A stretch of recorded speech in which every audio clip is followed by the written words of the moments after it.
We already caught the bomber. His name's Richard Jewell. He got the wrong man. That's him in that car. I can see him. We lost him. Do you have visual? So I was wondering kind of what you guys remember about the time, and then how did getting into this project like throw you back into the story? Well, I am originally from Atlanta, born and raised, and so I actually have a picture of myself, two of my brothers, and my mom holding the torch, because they did the torch run that kind of went past our house, and my brother performed in the opening and closing ceremonies. So when the audition came up, I was so excited because I was like, oh, this is about home. And there were still things that like you said, I did not know anything about. I didn't know how deeply they wounded Richard Jewell and didn't know anything about Eric Robert Rudolph. Being able to do this project, it opened my eyes and it brought back memories. Even when we were shooting and they recreated Centennial Olympic Park, I was like, this feels like we are actually in 1996 in Centennial Olympic Park. So it was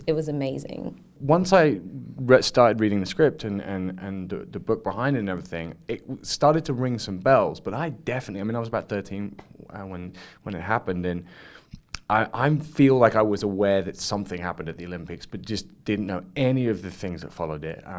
And we had the Olympics in London in 2012, and it was also like unthinkable to me that an event like this had happened in my lifetime at any Olympic Games. The FBI is convinced Jewell planted the bomb himself.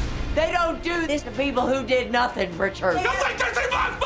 It was a fascinating challenge to try and learn about a revered law enforcement institution, but it was part of this kind of unfortunate chapter in its history. We worked very closely with some gentlemen who from the FBI, or previously in their careers had worked at the FBI, and it was getting behind the sort of understanding of what the levels of the chain of command are in any big institution that has a federal responsibility. And there's some elements of the story that really reflect that, where individuals are put in very, very difficult situations that they try and resolve, make mistakes. It's unfortunate that there is like this, territorial kind of macho thing. If women were doing it, wouldn't be like that at all. But and being like one of the only female agents represented throughout the entire thing, I always found it very interesting, just kind of being in this man's world. But my character really kind of, held her own. But it was very much like, this is the FBI. We know what to do. We always know what to do, and we're always right. They all want the same thing. They Right. want to get it right. They want to serve justice. But then the sort of the structure of how they have to sometimes compete with each other almost, not directly in competition like that, but Sure. they're both trying to get access to the same information, and there's a hierarchy, and there's different rules about all of that. So it was that was a huge education to me about how all that works, but there's something very human about it. Rudolph created a war between us, and as long as we're fighting each other, we're not stopping him from executing his bigger plan. And that blood will be on us. Thinking about Eric Rudolph, who's still around, and is still portraying himself as this Christian warrior. Where do you guys sort of land on, like, who is that guy? That's a really good question. There's a saying, you will know a tree by its fruit. And Eric Robert Rudolph's fruit is of destruction, chaos, manipulation, deceit. None of those things represent God, at least not the God I know.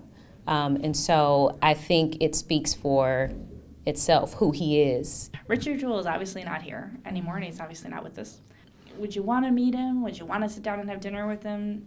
In doing the research and then seeing Cameron portray him, my heart broke every time. And I found myself, even after it was done and just watching it, just kind of apologizing to him, even though he's not here. But I if he were still here, I would just say, please forgive us, because we made a really big mistake. His story is so inspiring that he found the self-worth to speak up for himself. I mean, Cameron put it beautifully earlier today, that Richard Jewell, against all adversity, grew through the experience and became, I think as Cameron put it, became himself. Mm-hmm. And that is quite an incredible thing for anyone to go through. And yeah, it's